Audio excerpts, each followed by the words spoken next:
దేశవ్యాప్తంగా హీట్ పుట్టించాయి. జాతీయ స్థాయిలో వైద్య విద్య కోర్సుల ప్రవేశాల కోసం నిర్వహించిన నీట్ పరీక్షలో 67 మందికి ఫస్ట్ ర్యాంక్ రావడంపై నిరసనలు వెల్లువెత్తడంతో కేంద్ర విద్యాశాఖ స్పందించింది. అవకతవకలు జరిగాయన్న ఆరోపణలపై యూపీఎస్సీ మాజీ చైర్మన్ సారథ్యంలో 4 సభ్యులతో హైలెవెల్ కమిటీ వేసింది. ఈ కమిటీ వారం రోజుల్లో సిఫార్సులతో నివేదిక ఇస్తుందని ఎన్డీఏ బోధ్ కుమార్ సింగ్ తెలిపారు. 1500 మందికి పైగా అభ్యర్థులకు ఇచ్చిన గ్రేస్ మార్కుల్ని కమిటీ సమీక్షిస్తుందని, ఆ తర్వాత వారి ఫలితాలను సవరించే అవకాశం ఉంటుందని కూడా తెలిపారు.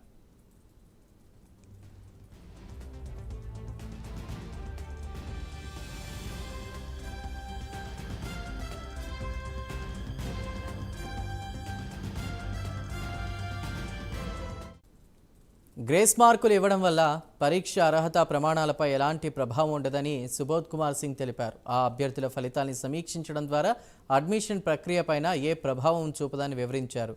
నీట్ పరీక్షలో అక్రమాలు జరిగాయన్న ఆరోపణల్ని ఖండించిన ఆయన పేపర్ లీక్ కాలేదని, అవకతవకలేమీ జరగలేదని స్పష్టం చేశారు. దేశవ్యాప్తంగా నిర్వహించిన ఈ పరీక్ష సమగ్రతకు ఎలాంటి భంగం వాటిల్లలేదని కూడా పేర్కొన్నారు.